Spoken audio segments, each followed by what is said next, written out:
transport of great arteries, that is a DTGM. So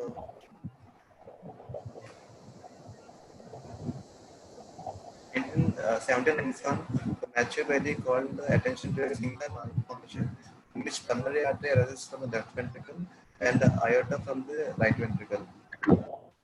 17 years later, John Turner used the term transposition to characterize this defect. So what happens in this transposition is the morphological right ventricle gives rise to aorta and the morphological right left ventricle gives rise to pulmonary trunk. So this is called ventricular arterial discordance. And this is called complete transposition because the ventricular arterial discordance is associated with the atrioventricular concordance. So in detransposition, the D refers to dextro, that is rightward bend of the bulboventricular loop. So the designation is appropriate because virtually all examples of complete transposition get this this D ventricular loop. So what happens is there is the situs sororitas, there will be extraventricular loop, and the rightward and anterior deviation of the aorta. So in one third of cases, aorta can be anterior to the left of the pulmonary artery, or it can be directly anterior to the pulmonary artery, or rarely it can be posterior to the pulmonary trunk. So the great arteries both arise parallel to each other and do not cross as they do in normal hearts. And in some rare conditions, the left subclavian artery can arise anomalously from the pulmonary artery, and it is also in patients who are having right side aortic arch.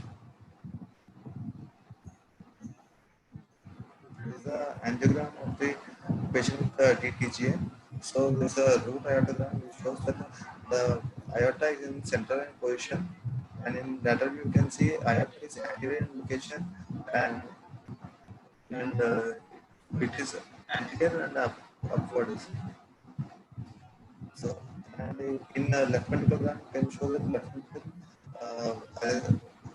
ventricle gives rise to pulmonary trunk instead of aorta. And we can see the small closed PDA in here. So the basic difference is anterior central dislocation. The aorta will be towards the right side and anteriorly located, and it arises parallel to the pulmonary trunk, and they don't cross to each other with each other.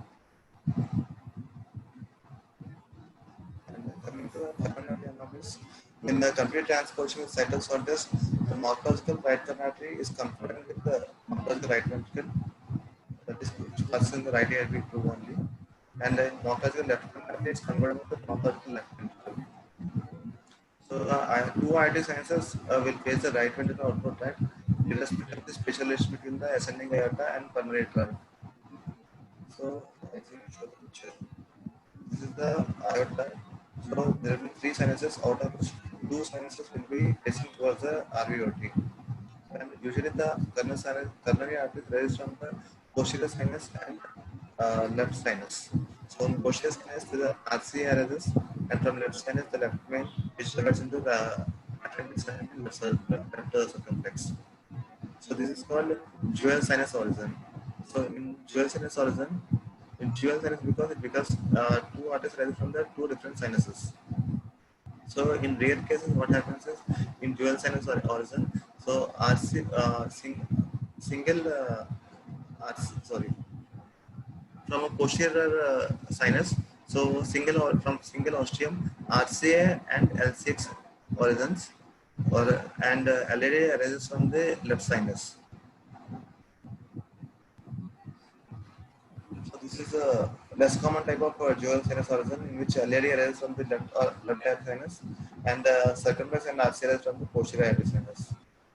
And there can be a single sinus origin where in this you can see the two different sinus origins. In single sinus, either one of these two will be sinus in which both arteries will be arranged. So in single sinus, so it can be arranged from the one of the two of the, but not from the two which are facing the RVOT, either by single ostium or by multiple ostia. So in small minority of cases, single sinus origin, the left atrial descending circumflex, so left atrial descending circumflex and RCA arise by ostia in the posterior atrial sinus. And sinus arterial node, that originates from the proximal RCA, courses upwards to the right, and it is partially embedded in the limbus of the atrial septum. And sometimes there can be an aberrant anterior descending coronary artery, which passes intermittently between the aortic root and the pulmonary trunk.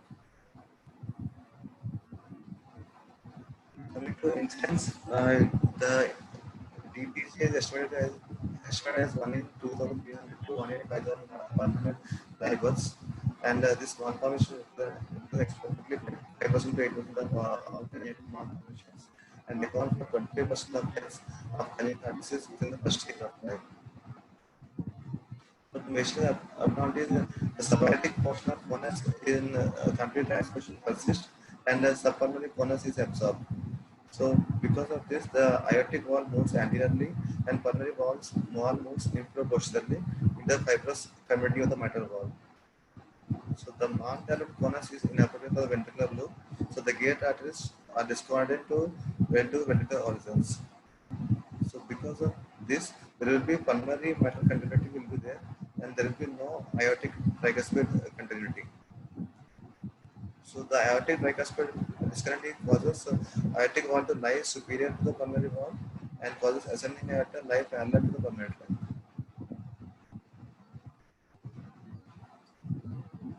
The ductus arteriosus is usually closed or insinuated between complete transposition, and occasionally it can be widely open in rare cases. The interatrial communication can be a simple patent foramen over hospitals can be developed, and rarely foramen over causes prematurely. And the VSTs will be present. It can be different types. It can be a inlet VST, it can be muscular or perimembranous or infundibular. So in inlet VSTs, there can be it is due to mainly malalignment of the atrial septum. So this leads to straddling of the tricuspid valve. Whereas perimembranous VST, this extends into either inlet VST or in the septum or muscular septum. And in infundibular septal defects, the malalignment of the infundibular septum, which can be shifted to leftward and posterior, which causes subpulmonary VST, or rightward or anterior, which causes subaortic VST, or it can be doubly committed. So this is the RV angiogram, which where the right ventricle opens into aorta, and we can see a small PD connecting into it. And this is the LV angiogram, where LV is connected to pulmonary trunk, and through VST, the right ventricle is also vested in LV angiogram.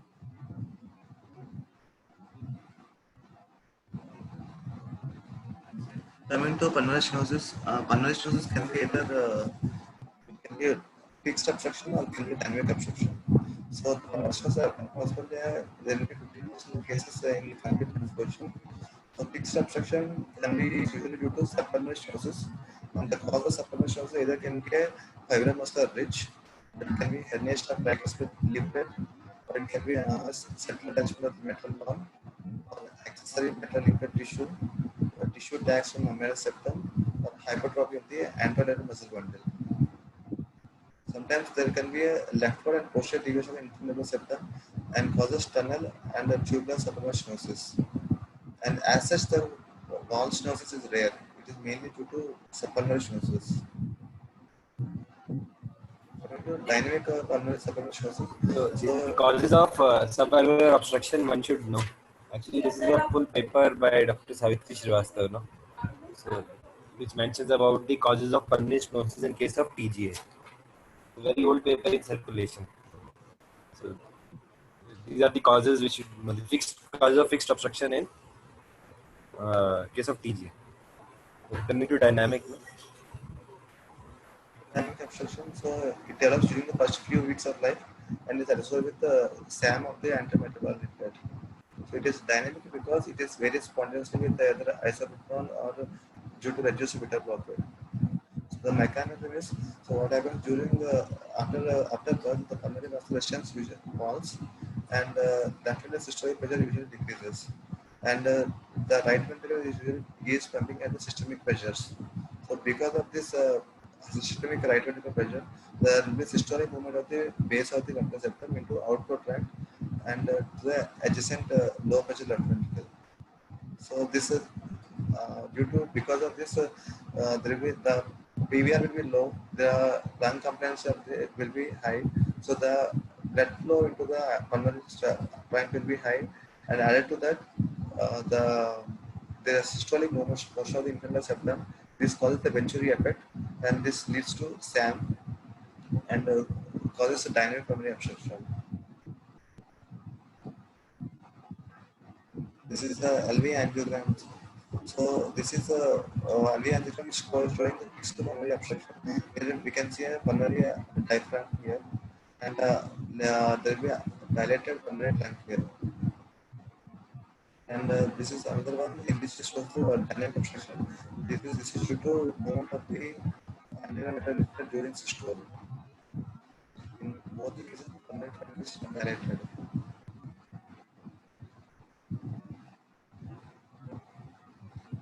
In some cases, the sympathetic stenosis also. The sympathetic stenosis is mainly due to rightward and anterior deviation of the condylar infant septum. And there can be arch anomalies also. Arch anomalies can be at the coarctation or hyperplasia or interpolated arch. And this is mainly attributed to reduced flow during occurrences. And one more important anomaly is The arch anomalies are to be suspected whenever there is subaortic stenosis. Whenever there is a subaortic stenosis, always rule out arch anomalies. It is possible that you may not be able to pick up gradients if there is a VSD. So it is important that transverse arch dimensions, aesthetic, ascending aorta and descending aorta diaphragm, all our measurements are taken whenever you're doing a echo for a TJ patient, because they will manifest once you do a switch, and then patient can get stuck. That is important. Juxtaposition. So juxtaposition vertebral appendage refers to an anomaly in which both atrial appendage or left atrial appendage and a part of right atrial appendage are adjacent to each other. That is juxtaposed on the same side of the heart. The juxtaposition is a rare anomaly that is strongly associated with the complete transposition of vertebrae and occurs in 2 to 6% of cases with anatomically corrected convolutions. The importance is whenever there is a good juxtaposition appendage is itself very rare. But juxtaposed appendage, if it is present in a case of cyanotic CHD, which can be seen on X-rays with flattening of right side and prominence on the left side, this can be underlying TGA which can be there. Because जब eco करने जाते हैं newborn's में तो कई बार ये difficulty होती है ये TGA है कि नहीं है. This is one of the pointers because it strongly favors. The other important point is the juxtaposition. हमेशा TGA में classically normally juxtaposition क्या होता है? Right appendage जाके left side पे एक prominence देता है. That is the area जहाँ बे बनता है वहाँ पर juxtaposed appendage का एक prominence नजर आता है. But TGA में what is there is left juxtaposition is much more common. The left juxtaposition of the left atrial appendage is much more common than the right juxtaposition. What is the relevance? The relevance is when it's a right juxtaposition appendage और आप सेप्टोस्टमी कर रहे हो तो कई बार आप invariably आपका जो सेप्टोस्टमी बलून होगा वो अपेंडेज में चला जाएगा और आपको लगेगा कि you are into the left atrium.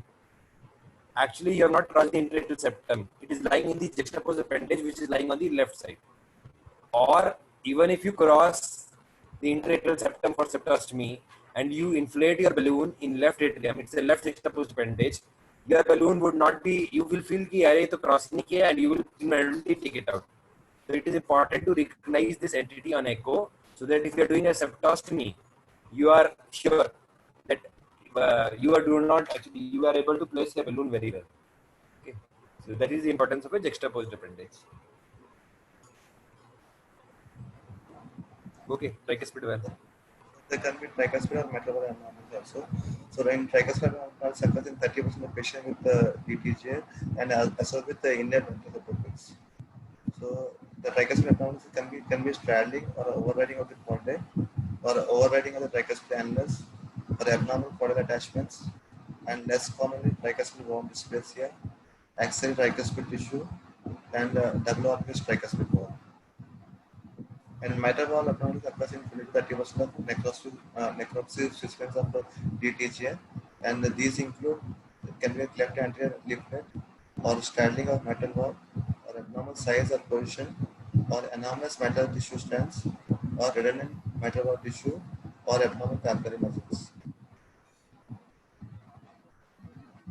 Coming to physiology, so in DTGA, both the pulmonary circulation system and the patient are aligned parallel, not in series.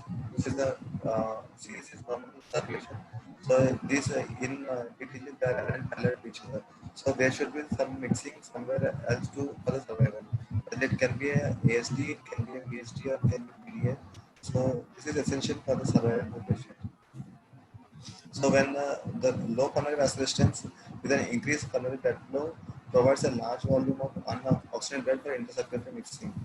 So these patients have milder cyanosis, and because of the good oxygenated blood is available, and in elevated pulmonary vascular resistance with pulmonary stenosis, decrease the pulmonary blood flow and result in small volume of oxygenated blood for intercirculatory mixing. So this leads to more severe cyanosis. So the increase in left ventricular afterload incurred by the pulmonary vascular disease or pulmonary stenosis results in reduction in left ventricular compliance that adversely affects the intracardiac mixing. And that's that hypoxia provokes the falling systemic vascular resistance and increase in unsaturated blood disappearing the systemic vascular blood. So the activity of the left ventricle is in DTJ is governed by the volume overload imposed by the increased blood flow or pressure overload imposed by the increased pulmonary vascular resistance or pulmonary stenosis. And the right ventricular free wall thickness usually exceeds the normal of the unit and outstrips the left ventricular wall thickness. And the septal wall thickness and right ventricular free wall thickness then increase in parallelly, so the septum becomes disproportionately thick relative to the left ventricular wall. So this leads to the ventricular septum bows into low pressure left ventricle, and the right ventricle becomes spherical, and left ventricle becomes prolate or ellipsoid. So when the left ventricular pressure is elevated because of the increased PVR or due to the pulmonary stenosis, the septum flattens or bows into the right ventricle, and this results in more normal septal position and a better left ventricular function. So during first few weeks of life, the left ventricular function is normal, but mass does not increase in proportional volume, and the discrepancy that is responsible for decreased left ventricular function. And when right ventricle also is normally normal at birth, but it's contracted and EF action can decline. The morphological subaortic right ventricle is illegitimate to support the systemic circulation. So, because of the adverse effects of its mass, geometry, and the current circulation. So, pulmonary vascular disease is prevalent in patients in DTJ with the presence of non-resistive VSD or a large PDA.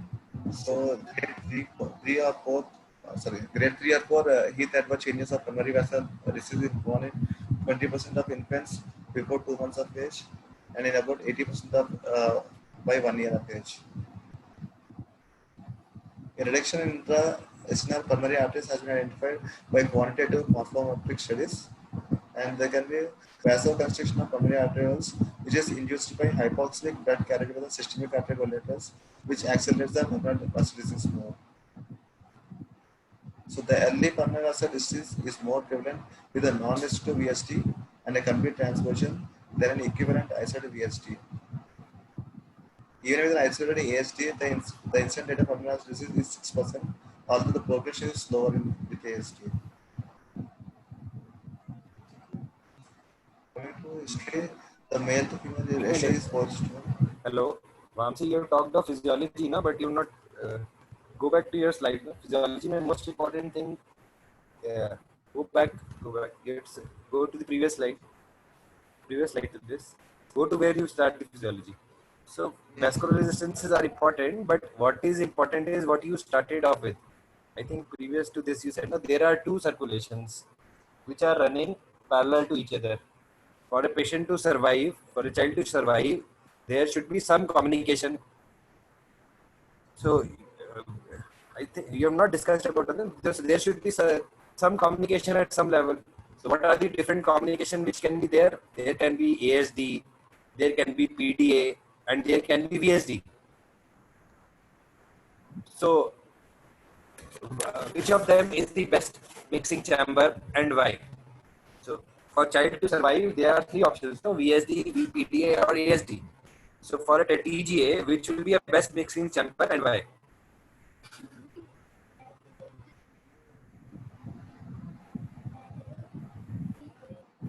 Anybody? The PDA doesn't cause RV right into volume overload. I think VSD में volume overload private में ज़्यादा होता है और ASD में भी PDA doesn't cause RV volume overload. So anybody else? Which mixing chamber would you prefer in a case of TGA and why? If we TGA में there is a intermixing, the two things which has to take place. Obviously, mixing has to take place. Mixing का मतलब है blood should come from right to left and left to right. That means the quantum of blood which get exchanged at each level should have the same volume. अगर left ventricle का 15 ml एक cycle में right में जाता है तो right का 15 ml इधर आना चाहिए. कोई भी शंट अगर यूनिट डायरेक्शनल होगा, एक ही डायरेक्शन में होगा, it will overload the other system and decrease the volume of that system. क्योंकि ये तो सीरीज में नहीं है ना, ये तो पैरेलल सर्कुलेशन है. एक भी सर्कुलेशन से अगर मिसिंग होगा तो दूसरे का वॉल्यूम बढ़ा देगा. So now can you say which is the best mixing which happens? Anybody else? Hello.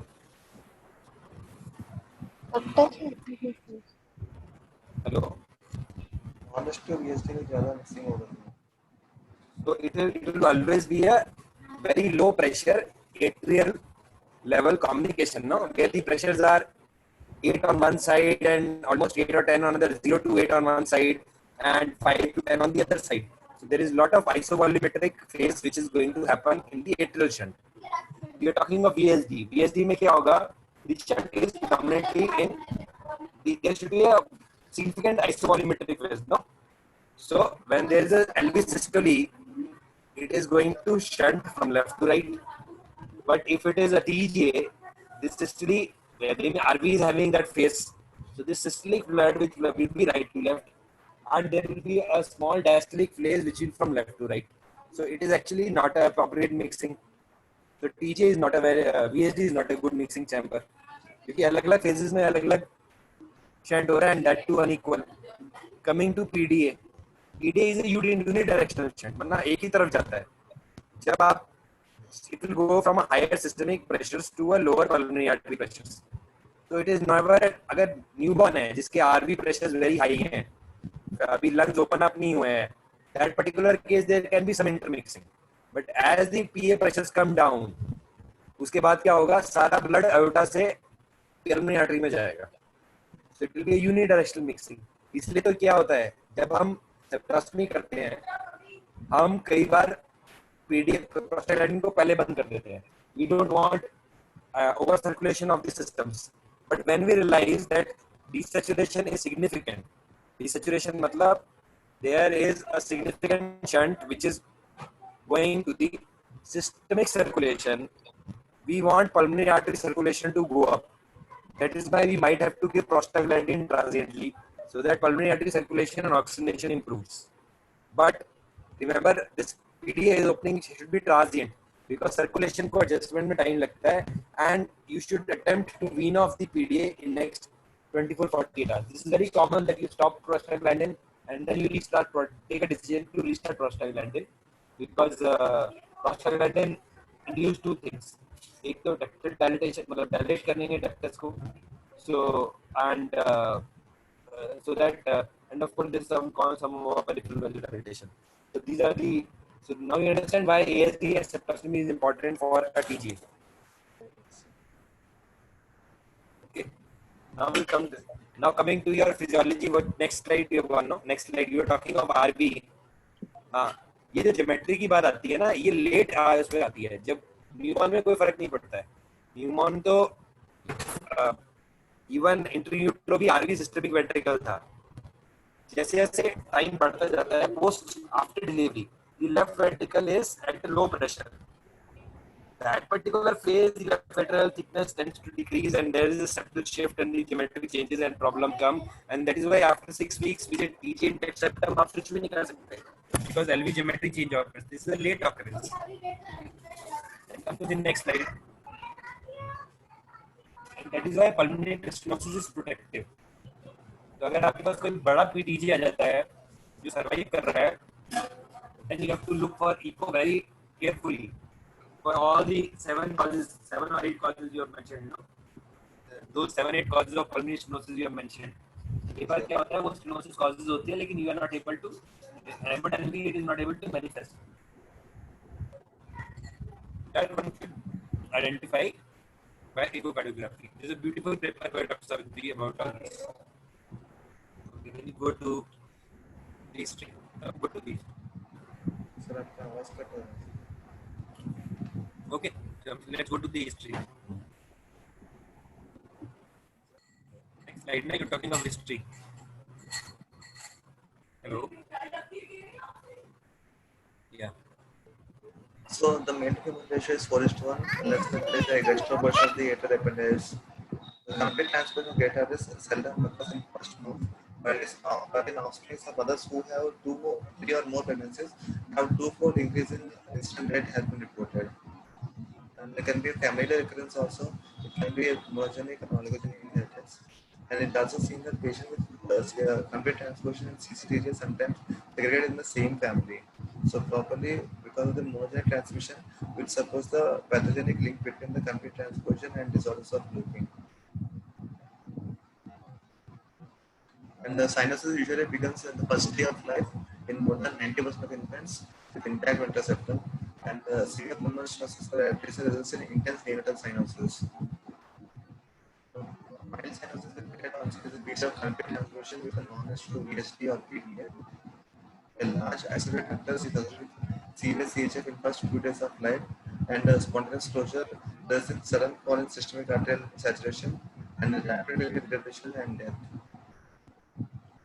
The dynamic subpulmonary stenosis and rise in PVR curtails the pulmonary blood flow and alleviates the CHF, but at the expense of increasing the hypoxemia.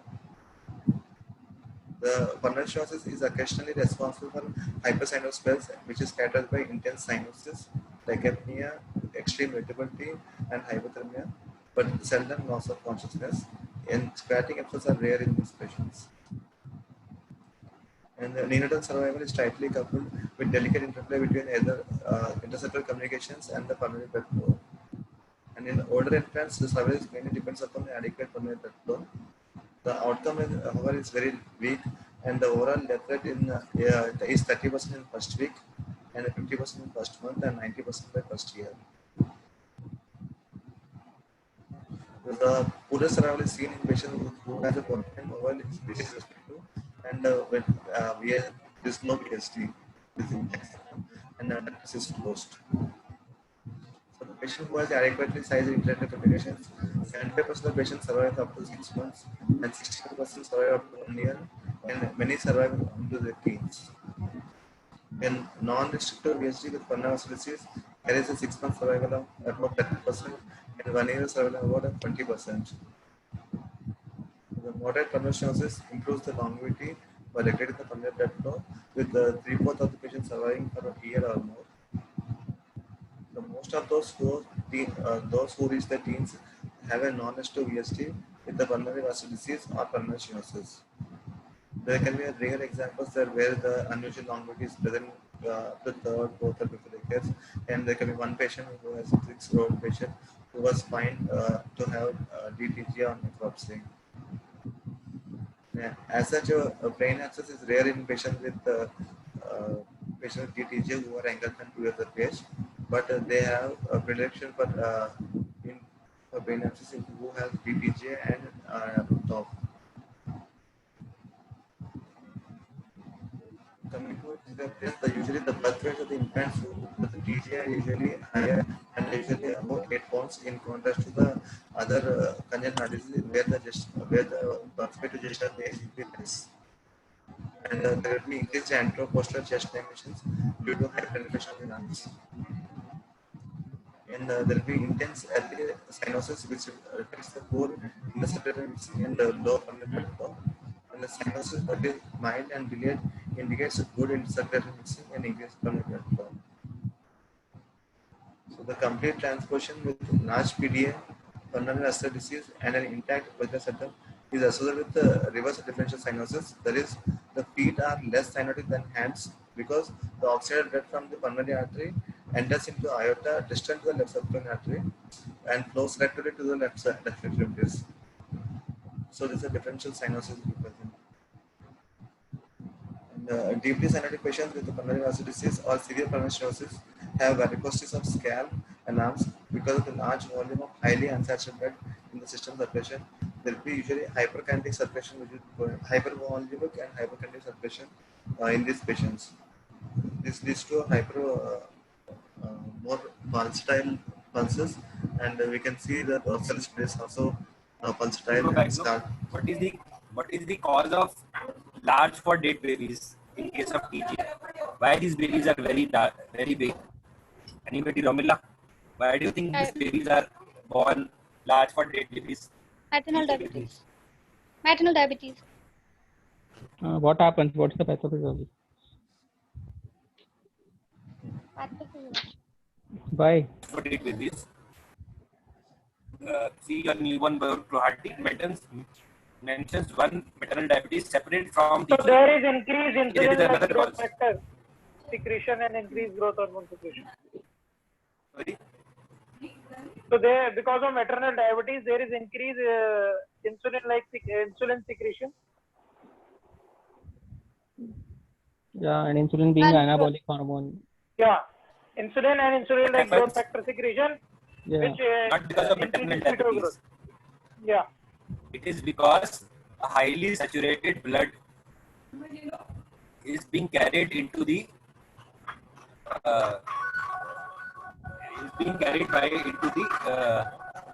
in the lower limbs. Okay. That is why there is a hypertrophy of the insulin secreting islets, which are in fact insulin is a very close. It's like a growth factor. Na? IGF is a growth factor. Yeah, it's an anabolic hormone. It's an anabolic hormone. So it leads to large for dead babies. So these babies are large for dead. Generally have got good weight because of the underlying hemodynamics. Is there any other theory for TGA? I mean, this is the commonest theory which you have told about. So, are you aware, Ramila, are you aware of various hemorrhagical theory of TGAs? No, sir. I'll read it. So just read it. One is the reabsorption theory. Other is sequence पे based है actually. एक तो reabsorption है और एक है non-resorption. उसी का उल्टा. Just read it about the hemorrhagical basis for TGA. But you are talking about Connor's developmental theory. I know that. Developmental theory. Yeah, that I know. Because exam point of view से TGA का case obviously will not be a exam case. No? It will be most likely a TGA, BSD, PS, which will be very important. But it can come in theory in different ways. So you must know at other places. Spotter is a very common spotter for TGA, especially with a newborn baby who is presented with इसमें restricted ASD होगा, saturation pulmonary artery का, किसी भी pulmonary artery का saturation अगर aorta से ज़्यादा होगा, it will always be a malpose vessel. This will be the catch when you are giving the, जब भी आपको दिया होगा ना saturation data, तो सिर्फ pulmonary artery का saturation अगर aorta से normal situation में ऐसा नहीं हो सकता है. if pulmonary artery का saturation aorta saturation से ज़्यादा है, it's a malpose vessel. That will be the catch. That will help you identify. And you have to see whether intrathecal communication is restrictive. We'll come to it when you come to catch. Okay, let's continue. So in 1957, Kiran has described that patient with TTJ has a remarkably full volume pulses with a visible pulsation seen in dorsal pedis and posterior arteries. And Scher has attributed these bonding pulses and scalp varices and warm extremities to large volume of highly unsaturated blood, which is resulted in the hyperkinetic low resistance systemic vascular blood. But however, these bonding pulses are not accessible when not seen when patient is having PDA because the ductal flow is essentially systolic from aorta into pulmonary. So the blood doesn't enter into the right ventricle. So because from right ventricle the aorta arises. So there will be loss of blood from aorta into the pulmonary vasculature. So there will be no hyperkinetic suppression. So this bonding pulses are not seen with PDA patients. And one more, if the patient who with TTJ has a diminished human pulses, then we should look for a coarctation of aorta. And usually coarctation aorta is associated with subarachnoid stenosis. This is actually a very very important point, no? जब भी TJ का patient है, आप TJ है, TJ diagnose हो गया है, आपको बोला है कि चलो ये तो रेफर करना ही है, then you must always feel the femorals, क्योंकि टीजे में pulses are very very high, मतलब very very nice pulses are there. अगर आपको हल्का भी डाउट है कि वीक है pulses, तो it is a coarctation. TJ coarctation is generally associated with, as we have discussed, no, when you were discussing some subvalvular stenosis. Subvalvular stenosis जब भी होगा, सबएयोटिक स्टेनोसिस होगा, तो उसके साथ कोआक्टेशन जाता है. Have a look at the echo कि आप सबवेल्वुलर स्टेनोसिस मिस तो नहीं कर रहे, बिकॉज़ प्रेशर्स हाई होते हैं तो कई बार मिस हो जाता है gradients. So rule out subaortic stenosis if your femoral pulses are not good in TJ, because TJ will have very good pulses. So this is the ideal place. So you can see the two notches distance in this dispersion, and the pulse is high because the dasher pressure is low. So this leads to increase in pulse pressure and higher bonding pulse pressure. Coming to JVP, usually the JVP is elevated in two conditions. The first is if the patient is having CHF, the country is knowledge to ESD and with a low nerve resistance. And then second symptom is we have a right ventricular failure in deeply cyanotic patients with a large volume of unsaturated visible through the right ventricle and right ventricle. So all these conditions leads to increase in the mean JVP levels, and we can see the peak areas in the JVP.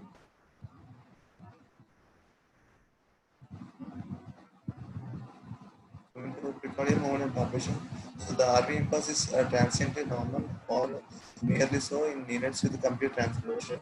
So it becomes prominent if there is a patient that has CHL associated with non-dextral PST, and especially common in the eyes overloaded with a large volume of unoxygenated blood that results in the hypervolemic capillary filtration of the systemic vascular blood. And usually S2 is loud and palpable, seen at the left base, and originates from the aortic wall because the transverse aorta is usually anterior. And the pulmonary trunk is usually dilated and hypertensive and posterior, and does not transmit impulse because it is located posteriorly. So the transmission is not so good. And the right side aortic arch occurs in about 8% of patients with a complete transversion, and occasionally reveals itself as a right sternocleidomastoid impulse, especially when the aortic root is pulsatile and hyperkinetic in deeply cyanotic patients. And usually LV impulse is not identified in neonates and it is overshadowed by the RV impulse in older patients. So LV is palpable when there is a non-restrictive VST with a low pulmonary resistance, which leads to LV both volume overloaded and pressure overloaded. So then LV can be palpable. So LV is seldom palpable despite the volume overload when there is a non-restrictive atrial septal defect with intact atrial septum, because the ejection of the LV is at a low pressure. It is so that's why even when the value is overloaded, it is usually not palpable. So the pulmonary, coming to oscillation, so you can hear the pulmonary ejection sounds when the direct pulmonary post and ejection sound does not certainly decrease during inspiration because it is the transpose the pulmonary trunk varies from the left ventricle. And aortic ejection sounds occasionally occur when transportation is accompanied by a diaphragmatic growth. with the leftward and posterior malalignment of the infundibulus septum. That is causing PS, subpulmonary stenosis. And there can be a mid-systolic flow that originates in the transposed anterior aorta, especially when systemic circulation is hypervolemic and hyperkinetic. And mid-systolic flow must potentially originate in the dilated posterior pulmonary tract, but are inherently soft and are likely to be mostly they are inaudible because of the interposition of the anterior aorta. This is a phonogram at both the 21st and the space. So this is a patient who has a PSC. So we can hear PSC normal at both in the space. In ejection, ejection peak of the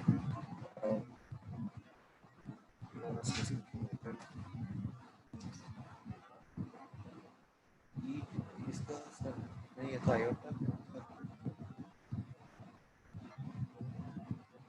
sir ये ई क्या है sir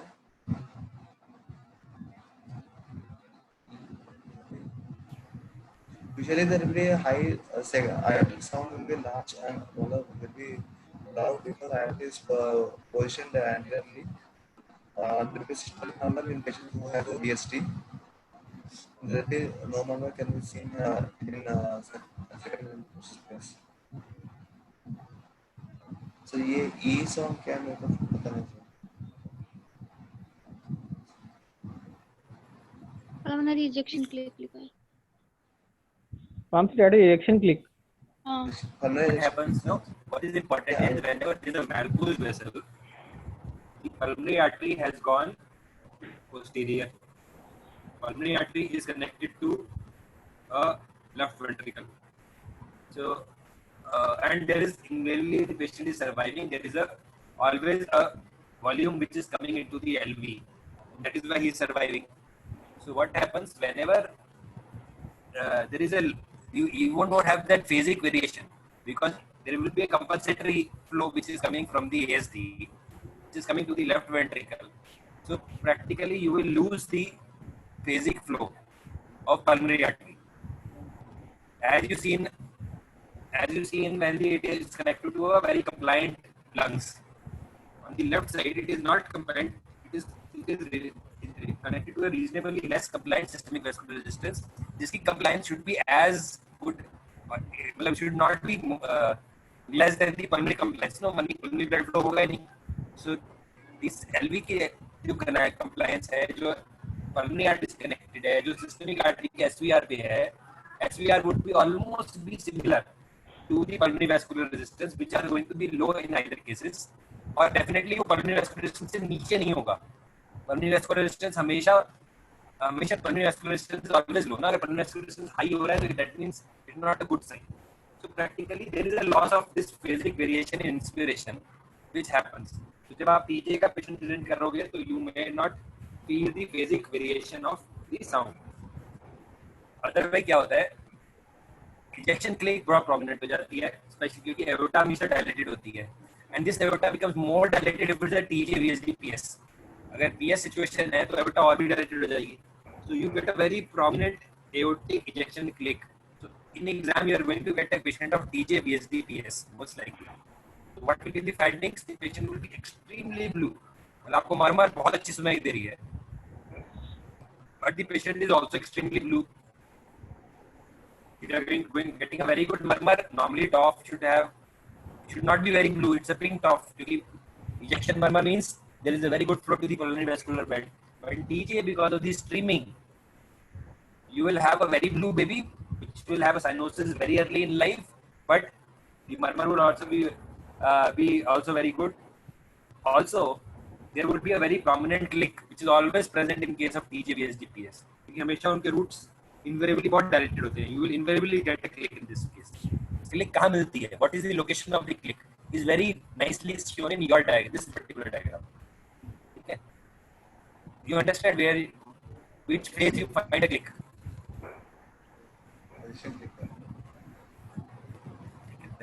You can continue. continue. This is a patient with ASD with low pulmonary resistance. So we can there is no manual screening in this patient because there is no ASD which is universal number, and we not have to sound it will not because of anti. In patient who has a VST, there will be a horizontal one. After the all in PDR, we can get the starting of the horizontal number, and with the subsequent rising PVR, this horizontal number shortens and ultimately abolishes when the patient has a venous control. There is a restrictive VST generates horizontal number or a soft earlier system number that disappears when different closes spontaneously. The mid-system number of fixed pulmonary stenosis is present at birth, whereas mid-system number of primary obstruction to alveoli appears after few weeks of life and progressively increasing in length and in loudness. Because after the fall in PVR only, there will be septal movement towards the left side. So the pulmonary stenotic numbers are heard best in the third left ventricular space and at the left sternal border because the stenosis is usually subvalvular. And this number radiates to the upwards and to rightward because the pulmonary trunk is towards rightward growth. The mid-system number of the pulmonary stenosis with a non-restrictive VST varies inversely in length and loudness to the degree of stenosis as in paracetamol technology. And there can be soft pulmonary stenotic number is usually inaudible because this is pulmonary trunk is usually posterior to the aorta.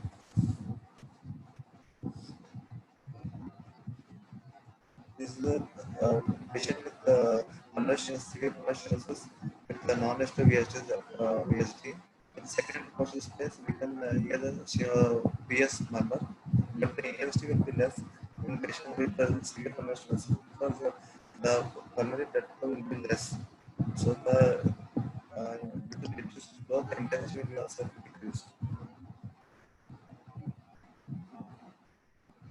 And there is if a patient who has a PDA, so then he can have systolic number because it's going into aorta into pulmonary and usually go only during systole because there will be high neonatal pulmonary resistance, so that diastolic flow will be less. So usually we don't see continuous number, we see only systolic number even in case of PDA.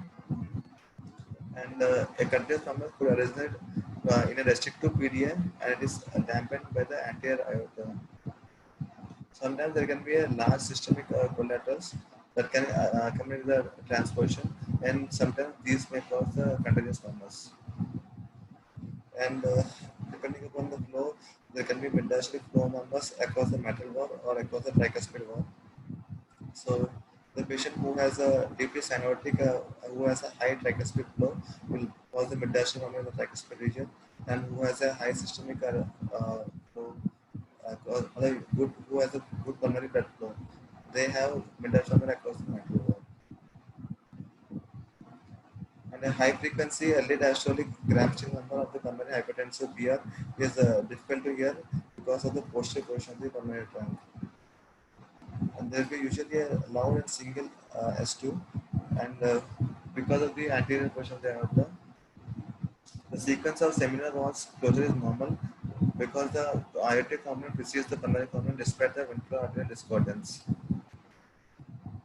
In the low PVR and increased pulmonary capacitance, there is a normal timing or an only slight delay of the pulmonary arterial dichrotic notch. So the splitting thalassopenia occurs in patients with having RUB, so in which the aortic component will be delayed until the pulmonary component. And the patient who has a pulmonary hypertension increases the audibility of pulmonary component provided the PVR remains sufficiently low to permit the incidentally splitting. Do you understand what is happening to the second heart sound in TJ? The aorta is anterior. The aorta is anterior, so heavily aortic component will be louder and the pulmonary component is less. Yeah, the aortic component is always louder. It is normally split as in everybody, but always the pulmonary component is less audible. The main findings we have to tell is when it is restricted to pulmonary stenosis. Your third thing which you are saying, because invariably that will be the one you are going to get in exam. जैसे जैसे PA pressure high होते रहेंगे, pulmonary artery pressure increase होंगे, क्या होगा? Pulmonary vascular resistance बढ़ेगी, pulmonary component ज़्यादा audible होता चला जाएगा. P2 is going to normally P2 will not be that audible, but when second heart sound आपको बहुत अच्छे से widely आपको audible हो रहा है, there is either a right bundle branch block which is there because वो split wide हो जाता है जैसे, or there is probably a pulmonary component which is starting to increase. और जैसे जैसे बढ़ता चला जाएगा वो फर्दर लाउड तो होगा लेकिन फाइनली जाके वो अगेन सिंगल हो जाएगा जब आइसन मैग्नेटाइजेशन हो जाएगा. So this is how the pulmonary artery heart sound behaves. This is for any TGA. But what happens in pulmonary stenosis? Because exam patient there is a TGA VSD which is sinus at birth. Second heart sound पे क्या होगा that you have to do it. So you talk about the third thing in PS. What happens? तो sound तो सुनाई नहीं देगा because it's Pulmonary stenosis को क्या होगा? Pulmonary stenosis है. P2 sound Second heart sound और wide होता जाएगा. Off तो हो जाएगा, but second heart sound will become wider now. P2 delayed closure होगा pulmonary stenosis है. तो A2 P2 pulmonary stenosis और पीछे चला जाएगा. But what happens? You won't be able to appreciate that split because it becomes, if there is a severe PS, it will become soft, and if it becomes softer और वो posteriorly situated है, pulmonary artery पीछे है, so वो appreciate नहीं कर सकते second heart sound को. You only hear the anteriorly placed aorta. That is why you hear it as a single heart sound. It becomes wider, but second heart sound becomes much softer. That is why you are not able to appreciate the second heart sound in TJ VSD PS. PS का भी single heart sound सुनाई होगा, and also isomania with VST when pulmonary and systemic pressure is equalized, then also we are only single heart sound सुनाई होगा. And when the left ventricular volume overload, okay, and if the left ventricle fails, then we can have LVS3, and the patient who is deeply cyanotic decreases pattern blood flow, so it can reduce the volume of the right ventricle, and when RV fails, RVS3 will be appropriate. Coming to epicardium, usually epicardium is common in the first few minutes of life. Later it comes the non-peak right PVS. When the median pressure increases, it will CHF or because of increase in arterial volume in case of hypervolemic systemic circulation. Temperature PVR nodes are reserved only for patients with large AST with increased pulmonary blood flow. And right axis deviation is usually moderate or absent in patient who has a left ventricular volume overload with and presence of non-restrictive VST and increased pulmonary blood flow. And right axis deviation is more occurs when a patient with the left ventricle is overloaded is curtailed by the pulmonary vasculitis or pulmonary stenosis, or patient who is having AST has a striking right axis deviation with increased pulmonary blood flow and normal pulmonary artery pressure and pure right ventricular hypertrophy. The main features is right atrial, non-peak right atrial PVS, and there can be bibasic PVS complexes which is enlarged, which was the biventricular enlargement, and there's a way RVAV in the AVR and V1 in natural learning or beats with S7 in V6, which indicates hypertrophy, and then we confirm RVA and QS in V6, that is left-sided correlates, the indicates the left ventricular volume overload.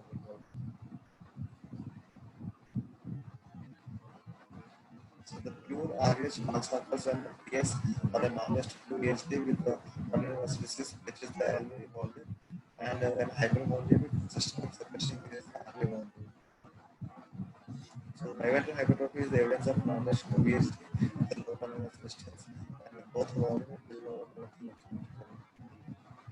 The right ventricular PVS are seldomly deeply innervated when the systemic ventricle is a volume overload. And the right reported PVS are often not only positive but also tend to be distinctly taller than the left reported PVS. This is the marker right axis deviation that you can see in these patients. And and the tall areas in the usually get started in hypertrophy with the big areas in the deep blue and AVF, usually gets hydrated enlargement. And we can see the precordial, the areas in the right precordial leaves are taller than the left precordial leaves.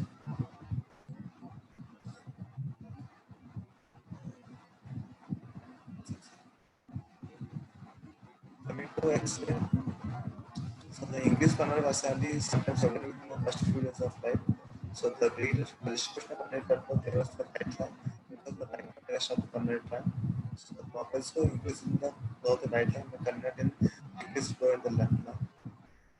The total portion of the hemodiaphragm are usually low and the lungs are heavily inflated. So in the chest X-ray, which we can see the increase the pulmonary blood flow. And the distribution is still having tiny, so also is not narrow. And there is a right atrial enlargement, and left ventricle volume leads to left ventricle apex, and you can showing left ventricle is open to the pulmonary atrium, and in a lateral view, and the anterior view, LV which shows the pulmonary tract, and most of the pulmonary tract that is frequently directed towards the right lung than compared to left lung. Because the right word location deviation of the pulmonary tract.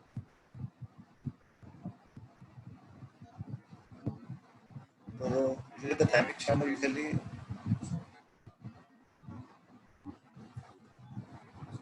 the dynamic channel are always absent usually at the first 12 months of life. So usually this leads to vascular pedicle of this patient usually narrow. And if the pulmonary trunk is posterior and medial, the pedicle is more narrow when so the pulmonary trunk is usually posterior and medial, and the pedicle is more narrowest. The ascending aorta also goes vertically upwards to the and vertical upwards anterior to the pulmonary trunk. And seldom this aortic root may be dilated, and this dilated root can form the right side part of the heart, and there except when the ascending aorta enlarges and the presence of leftward and posterior alignment of the infundibulous septum. This vascular pedicle also widens when the dilated hypertensive posterior pulmonary trunk is longest to the left. Where the pulmonary stenosis and VSD coexist, the right side aortic arch is present in 11% to 16% of cases. So this is one X-ray. So usually the vascular pedicle will be narrow. There will be increased pulmonary blood flow, unless there will be no pulmonary stenosis or in this period. And the right atrium will be enlarged. In the right, in this picture you can see the pulmonary gland which forms the left border. And usually the heart shape is usually termed as an egg-shaped heart with a rounded end towards the right atrium and conical end towards the left right ventricle. So when the PVR is low and the pulmonary blood flow is increased, the cardiac syndrome is often has a distinctive appearance of a tilted egg lying on its side, pointing downwards and to the left. The blunter right border of the egg consists of right atrium, and the convex platform is the left ventricle. In that position, the heart assumes a circular appearance because the right ventricle merges with the anterior aorta, and the enlarged left ventricle merges with the dilated posterior left atrium.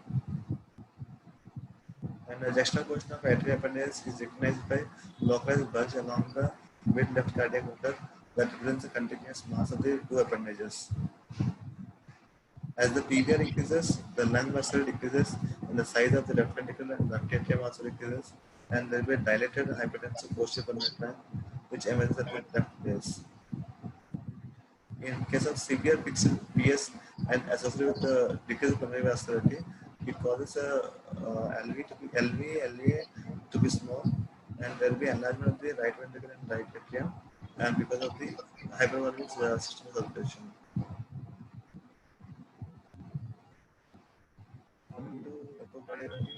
So, one is the what is the ventricular origin of the great arteries? That is the ventricular vessel is very important. It is going to be a narrow particle. It is going to be a IRV dilatation and a LV. Question comes with operability. T3 BSD में कई बार operability decide करनी पड़ती है. Then X-ray becomes very important because then you have to look for the pulmonary flow, and as the pulmonary artery pH increases, then the base of the heart tends to become wider. Narrow particularly रहता है. पूरा wide होना शुरू होता है. That's a very good. एक बार वो LALB वाला बहुत लेट हो गया, but this is the earliest sign which we can pick up. The आवाज clear नहीं है इसमें.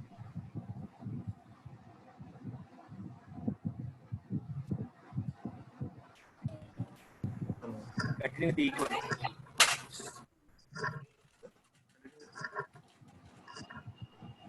So in echo, what we see is what is the origin of the dead arteries. That is, we should establish the ventral artery discordance, and what is their spatial relationship between with either VSD or with ASD, and what is there any degree of presence of obstruction or not, and if there is obstruction, what is the degree of obstruction? This we have to see. So how we see is if you see in a short axis view and the great result view, the great artery appears as a double circles with aorta anterior and to the right, anterior and to the right, or sometimes it can be side to side, so left main pulmonary artery. So the identification of each great artery is important. Whether the from which ventricle which artery is arising, and it divides into main pulmonary artery branches. We have to see, and we have to image the brachiocephalic arteries and aortic arch. I will show you. So this is the short axis view of the great vessel view. So we can see there are two circles here, and aorta is placed anteriorly to the pulmonary trunk. This is a subcostal view. So this is the short axis view, and this is a subcostal view where we can see left ventricle gives rise to pulmonary trunk, and which provides the right pulmonary artery and left pulmonary artery. This gives the conclusive evidence, and we can see this is the left ventricle. Left ventricle opens into pulmonary trunk. The right ventricle which opens into ascending aorta, which gives the brachiocephalic branches, and continues as a ascending aorta. Here is the question. So the main important role of is determining the origin of the pulmonary arteries, and computer management of the vaccine sinus can be seen. And by echocardiogram we can also collaborate large scale in the VSD or VSD, and it is in the left ventricular obstruction, and if it is obstruction, the degree of obstruction and valvular abnormalities also. Except for the left ventricular outflow tract is presented by the pulmonary valve stenosis or posterior and lateral alignment of the infundibulous septum. So the dynamic obstruction of valvularity is due to antimicrobial can be recognized by the two-dimensional imaging. So there will be a combination of SAM of the lateral and abnormal systolic mode of the base of the ventral septum and a hyperkinetic ventricular viewer, which produces the left ventricular outflow pattern, and it causes the dynamic subpulmonary stenosis. And we can also see the texture approach of the atrial, which is seen in echo. And we can also identify the tricuspid abnormalities like straddling, and also mitral abnormalities also on echo. This is next view. This is the left atrium, left ventricle, and the pulmonary trunk, and anterior of the mitral valve systole. So dynamic pulmonary obstruction can be identified. Coming to management, the management is where to bring management system. So management is only initial time when the patient has a severe cyanosis. So at the time of severe cyanosis, patient we can subtract the arterial blood vessels, and the pH should be seen. Which is will be taken to see the pH and the cholesterol, and hypoglycemia and hypocalcemic presence should be treated. And PGI infusion should be started to improve the oxygen saturation by opening the ductus, and it should be continued throughout the cardiac catheterization or until the time of surgery. cardiac adaptation for atrial septostomy or deferred surgery. So oxygen should be administered in severe hypoxia. So the oxygen may lower the pulmonary vascular resistance and pulmonary blood flow, which in turn increases the systemic oxygen saturation. So the before surgery, cardiac intervention and regulated supposition, that is a rational procedure, will have been carried out with some flexibility in planning the surgery. So the adequate inter communication exists, and the anatomical diagnosis of TGI is clear by clinical examination. The patient may post surgery without cardiac operation or related supposition. So the need for supposition may be determined if you have the patient, if you PLO में अगर if you have a gallbladder more than 1 meter per second, so that patient may require septostomy. Or patient if there is a young age and is not ready for surgical intervention, so then also we can go for septostomy. So how do we say the septostomy is successful or not? So there should be an increase in oxygen saturation of at least 10%, and there should be minimum interatrial pressure gradient. And the patient who has CHF may be treated with the diuretics and digoxin. Coming to surgical management, so the method of surgery is to redirect the right and left blood.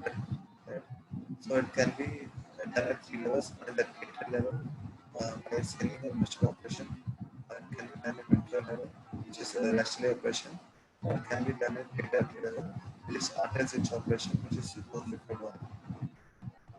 So at this time, ASO is clearly the first of choice, and ventilator surgeries are very rarely performed and only under unusual circumstances. And the Damas sky scan operation in conjunction with residual operation can be performed in patients with PSD with subaortic stenosis because of a relatively poor long-term result of residual operation. Other options such as Nikaido operation and RGV procedure have been have become more popular recently. Coming to atrial backfill operation, it can be the mustard or sling operation. So what is done is the pulmonary and systemic systems are switched at the atrial level, resulting in the physiological fracture. So the pulmonary venous blood eventually goes to aorta, and systemic venous blood eventually goes to pulmonary artery. So in mustard operation, he delicately or prosthetic battery is used. In the sling operation, patient own atrial septum flap and RF free valve is used to redirect the venous rhythms. The long-term complications are it can be SVC obstruction in less than 5% of cases.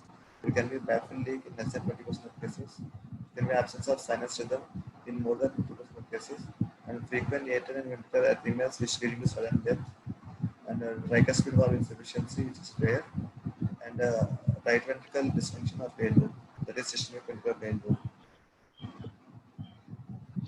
The arterial switch operation has been largely replaced the atrial backfill operation.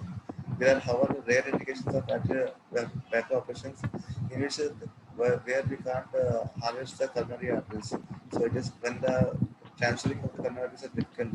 So then we can go for a atrial backfill operations. So this is so the SCC and IBC is the direct way to left atria, and the pulmonary veins are open to the right atria. So physiologically, the oxygen belt goes to right ventricle. So oxygen belt comes to physiologically the oxygen belt comes to aorta, and the diastolic belt comes to pulmonary artery.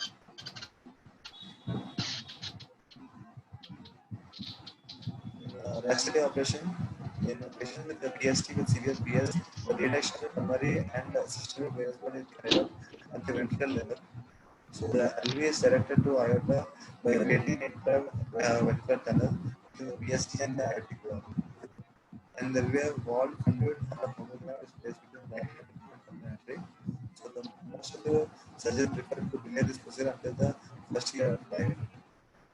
So the mortality rate is between 10 to 29%, and the complications of the rest operation is either conduit obstruction or complete heart block. So the conduit needs to be replaced as the chain grows, and occasionally alveolar obstruction occurs at the level of the VST or at the level of the interventricular tunnel. animals are not abnormal with a 20-year survival is rated above 50%. So this is how we do it. So we divide the pulmonary artery here, and we get a intravenous fluid and we closing the VST, and we create a path from left ventricle to open, and we create a conduit from right ventricle to pulmonary artery.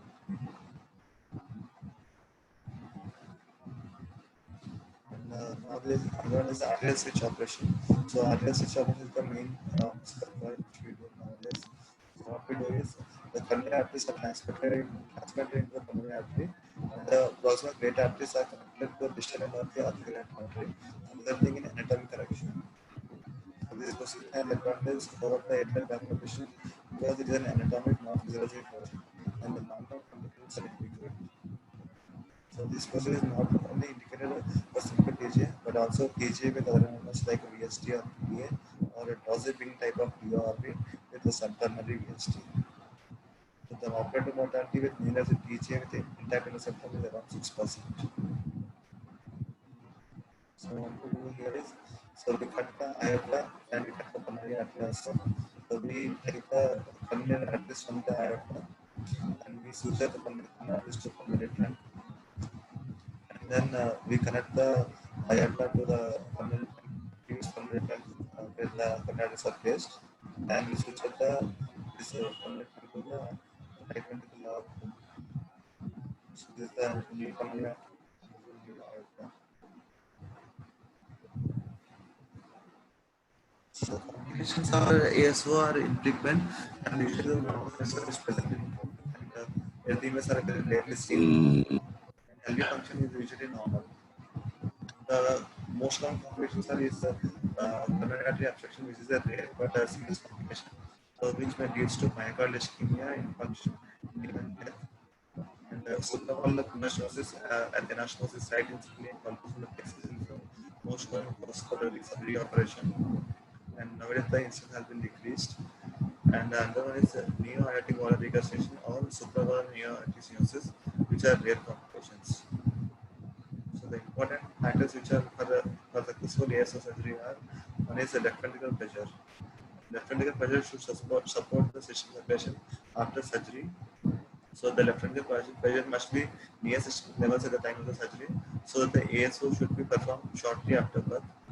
So the time limit is usually 3 weeks of age, because as the PVR decreases, the left ventricular pressure also decreases. So as early as possible we have to do. And another one is the coronary artery anatomy. So among the all coronary artery patterns in TJ are available to ASO. However, the risk is slightly higher when the one or both coronary arteries passes through between the great arteries. And there are few modifications which can be done to these patients also. So the patient who has a low ventral pressure, it can be raised. For example, patient is already has passed the weeks duration, and PVR will be low, and the ventral pressure is not as such as is not as high as systemic pressure. So what we can do is we can do a PA banding, or either with or without the stent. So we wait for 7 to 10 days. This is a rapid two-stage switch process. Or sometimes you can wait for several months also, so that the left ventricular pressure rises to 85, at least to the 80% of the RV pressure. So after that we will do switch operation.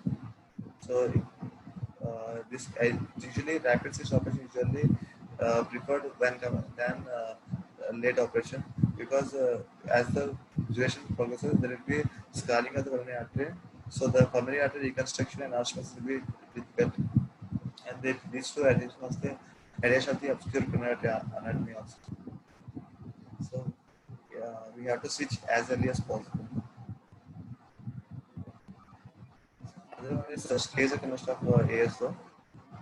So some patients who receive atrial valve operation develop RV failure with the severe tricuspid valve ligation. So for these patients, stage conversion to ASO can be done. So initially a PA band will be applied to raise the LV pressure.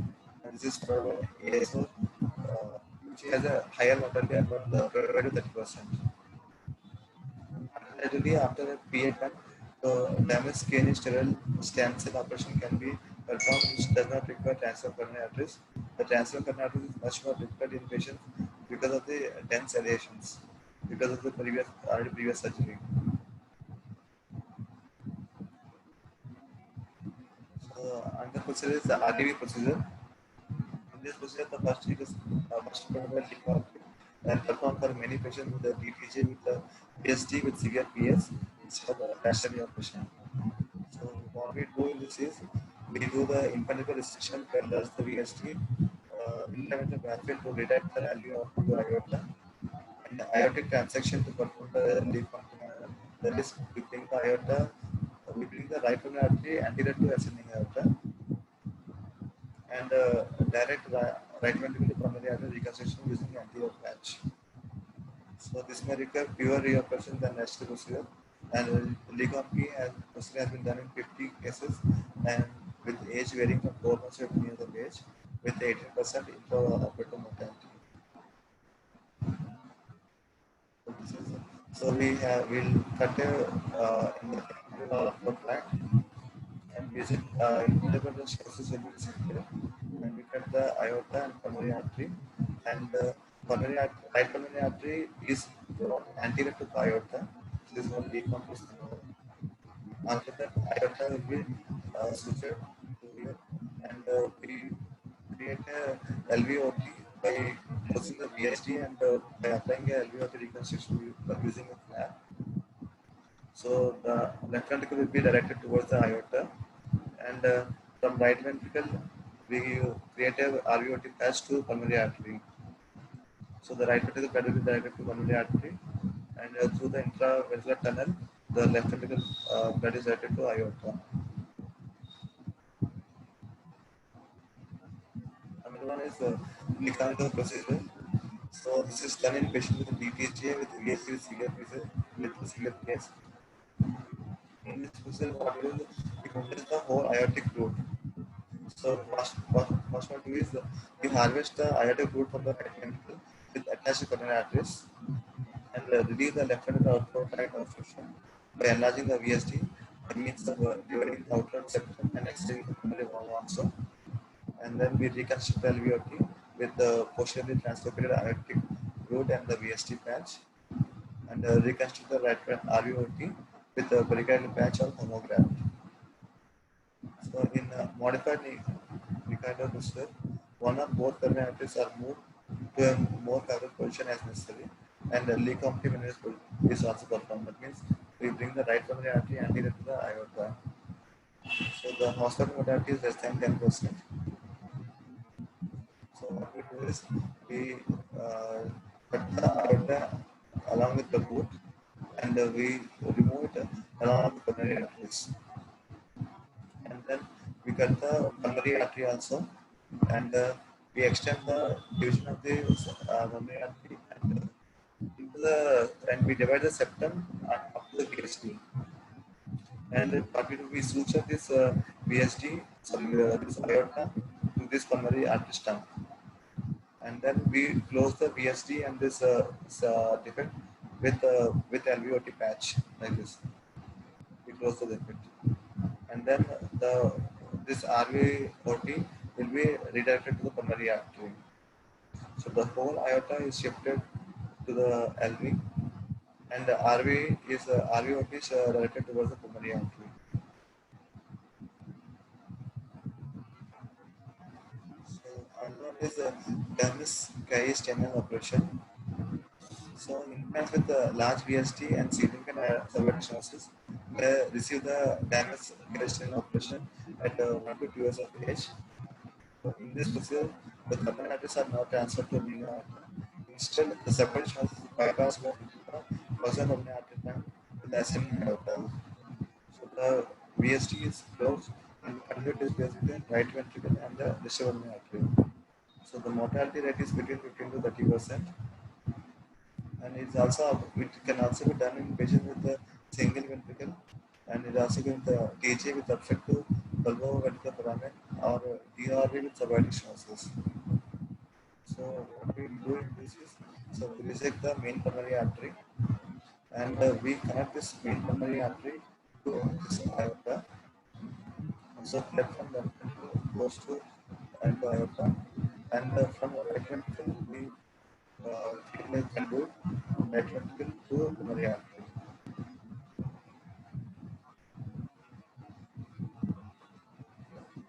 So in a nutshell, patient is simple TGA.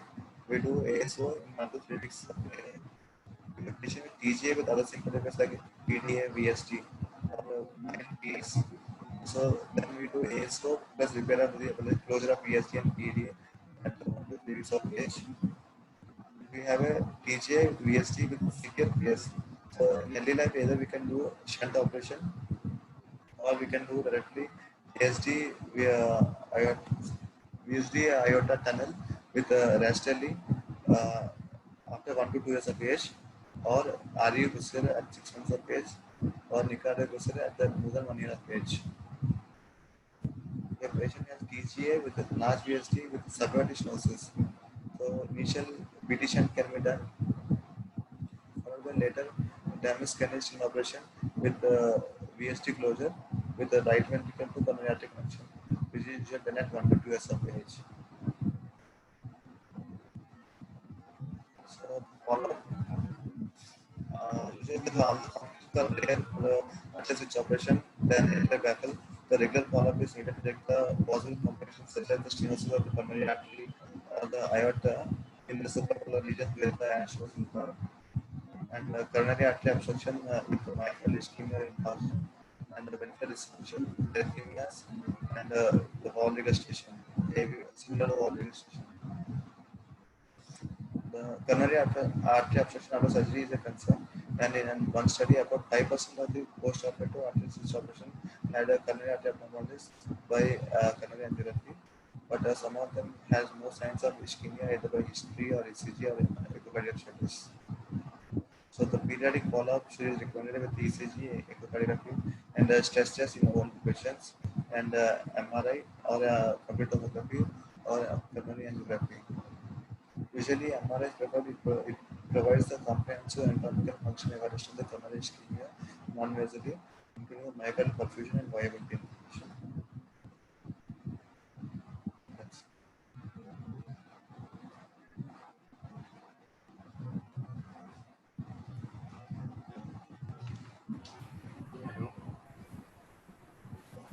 Vamsi, nicely summarized.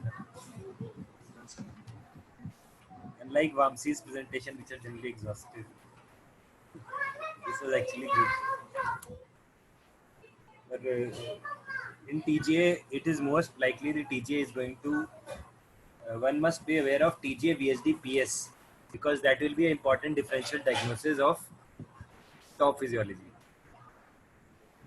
As you've discussed, cyanosis which is manifesting early at birth, pulses which are generally good. The murmur, the second heart sound is always single. The reason is slightly different because pulmonary artery is posterior and is very soft, so it is less audible. The aortic click is generally very prominent TGA VSD PS. The ejection murmur is generally out of proportion, but maybe murmur is not very well appreciable also because it is a posterior placed pulmonary artery. So these are the features of TGA VSD PS, which we should be knowing because this is an important differential diagnosis. The problem comes कि जब x ray उनका लगाते हैं, if you have all these features, then your differential diagnosis comes TGA VSD PS, DORV with malposed vessels, और univentricular heart with malposed vessels. ये तीन differential diagnosis top पे आ जाते हैं. इन तीनों को differentiate करने के लिए X-ray would be an important feature. जबकि ज़्यादातर केसेस में ECG important होता है. इसमें X-ray may be an important feature. If you have to differentiate this from other conditions. X-ray जब भी लगाते हैं, सबसे important गलती जो होती है वो ये होती है कि pedicle is narrow, तो ये TGA नहीं है. Remember, if it's a TGA VSD PS, ascending aorta dilatation की वजह से TGA VSD PS में जो बच्चा बड़ा हो जाता है उसमें pedicle narrow नहीं रहता है. Pedicle becomes normal or slightly wide because right pulmonary aorta dilate कर जाता है ना. So a dilated aorta does not make a narrow pedicle. You have to look for other signs RA-RB being prominent and LA-LV being less prominent, which is giving classical end-on और egg-on end appearance जैसा वो जो बनता है वो prominent होगा, लेकिन narrow pedicle नहीं मिलेगा. The blood in TGA is directed towards the right pulmonary artery. क्योंकि वो alignment ऐसा हो गया ना, it is now coming from the posterior ventricle. Normally हमारा क्या है, anteriorly जा रहा है और left side को जा रहा है हमारा pulmonary artery, left को directed होता है. लेकिन TGA में posteriorly आ रहा है और anteriorly जाके right को जा रहा है. So murmur is all towards the right. PS की जो murmur होती है वो right side पे directed होती है. So you may be able to direct the auscultate the murmur slightly onto the right side in TGA VSD PS. X-ray में भी right upper lobe का जो flow होता है वो left upper lobe से ज़्यादा prominent होगा in case of TGA. Yeah, that is the reason, because blood is directed towards the right side. I think these are the, and next important thing is where it is kept is in a spotter. Spotter में there will be a spotter जिसमें there will be a diagnosis of TGA. The catch will come कि सारे saturation data देखोगे, if you look pulmonary artery saturation is more than the aortic saturation, it is TGA. ठीक है, then you look at बाकी TGA के features हैं. Pulmonary artery का saturation कभी भी aorta की saturation से ज़्यादा नहीं हो सकता unless it's a TGA or malposition. Next question will come, what will be your other plan? That means you have to decide कि septostomy करनी है कि नहीं. Look at the RA and the LA pressure. Normally mixing इतनी अच्छी होनी चाहिए कि both the pressure should be the same अगर good intermixing है तो. पर अगर mixing अच्छी नहीं है, so RA pressure will be more than the LA pressure. Then your answer would be that you need to do a septostomy. Because ASD is the only good mixing chamber. As we have discussed in the text, VSD and PDAs are not the good mixing chamber. If the patient is surviving, to survive, you should have a good ASD. But very delayed presentation with a large ASD is likely to cause LV regression. और LV जैसे से regress कर जाएगा, पहले dynamic obstruction उसको बचाने की कोशिश करेगी कि LV या फिर LVOTO की वजह से LV बच पाएगा, वरना LV will regress and one has to go for non-arterial surgery such as mustard or Senning as you have discussed. Okay. Anything else?